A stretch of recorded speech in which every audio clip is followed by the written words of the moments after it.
因為疫情嘅緣故，呢1-2年我相信大家都應該面對好多唔同嘅難關，亦都應該有好多唔同嘅心情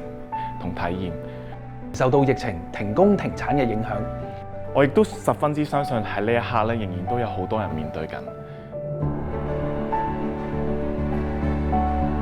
咁 3M 喺今次嘅防疫項目中啦，咁好榮幸就成為咗裝飾鐵膜嘅供應商。我哋提供咗室內、室外指示牌、天面裝飾鐵膜嘅物料啦，同埋打印嘅安裝工程。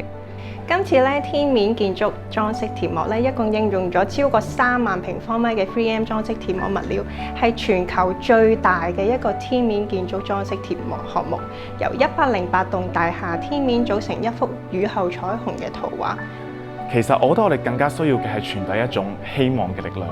所以我哋係想透過雨後彩虹呢個理念去話俾大家聽，就算呢一刻可能你喺雨入面，但只要咬緊牙關，再堅持多一陣，就會見到彩虹。我哋好榮幸可以參加呢一個咁有意義嘅抗疫工程，對於有機會成為世界紀錄感到無比嘅光榮。咁最大嘅挑戰嚟講咧，就係喺人手嘅安排上邊。咁其實咧，我哋動員咗超過200個師傅，咁日以繼夜，夜以繼日，每個禮拜7日，每日24小時咁樣去工作，歷時3個月，我哋終於將呢個項目接近交付嘅狀態。咁 3M 利用咗科技改善生活，運用咗色彩設計美化整個項目。我哋嘅技術人員咧喺現場同埋實驗室進行咗多項嘅測試，以選取最適合嘅裝飾鐵膜啦，提供咗 3M MCS 兼容性嘅物料、打印機、油墨，為呢個項目咧提供咗最可靠嘅裝飾鐵膜方案嘅。客戶會選取 3M 嘅原因係因為我哋有一個好完善嘅配套方案。我哋無論喺物料、油墨、安裝、印刷當中咧，我哋都有好完整嘅一個嘅配套方案。今次喺方艙醫院，除咗用咗大量嘅裝飾鐵膜之外，都用咗我哋 3M 嘅地氈，包括喺每一個門口嘅刮塵地氈啦，咁可以提供一個消毒同埋刮塵嘅作用，令到使用者可以比較安心。咁另外喺每一個浴室同埋洗手間都用到我哋嘅防滑地氈，令到每一個使用者有個舒適同埋安全嘅感覺。而我哋嘅設備咧，亦都係好 update 嘅。我哋喺行內呢叫做無人駕駛，我哋咧係安排好晒、上好晒料咧，就可以就唔需要再睇住㗎。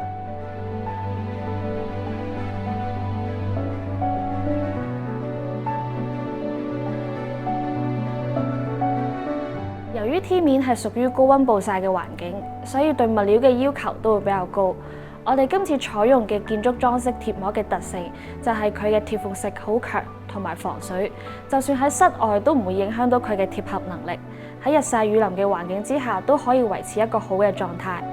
再加上其實係講緊個大廈上面咧，佢係一個唔係一個平面嚟嘅，佢係一啲坑板凹凸波浪形狀嘅。然之後個波浪形狀咧係有啲係直，有啲係橫。咁我哋點樣將個 2D 變做 3D， 可以完整地佢裝完之後，仲可以拼埋一個完整嘅花一個圖案出嚟咧？其實難度係好高。喺第5波疫情嘅運輸問題 ，3M 得到全球各個工廠嘅支持，優先調配物料，當中包括美國、中國同埋日本嘅工廠優先安排生產。特別係中國上海工廠，當時受到疫情停工停產嘅影響，透過中國建築提供嘅綠色通道嘅幫助下，工廠得以為呢一個抗疫嘅項目及時復工復產，同埋安排飛機空運到港。我哋深信搶時間、搶生命。喺3個月內咧，日以繼夜就完成咗呢個項目，成功咁完成咗成個項目啦，咁都好感恩。最深感受嘅係團隊上下一心，喺解決困難嘅能力大大提升，足以應付咧將來更大嘅挑戰。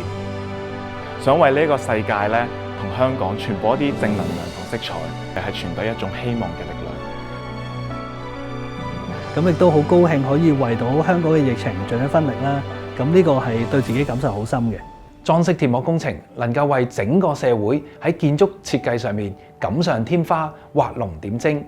3M 期盼將裝飾鐵膜會以唔同嘅項目同埋應用展現喺市民嘅眼前，令到香港加添色彩。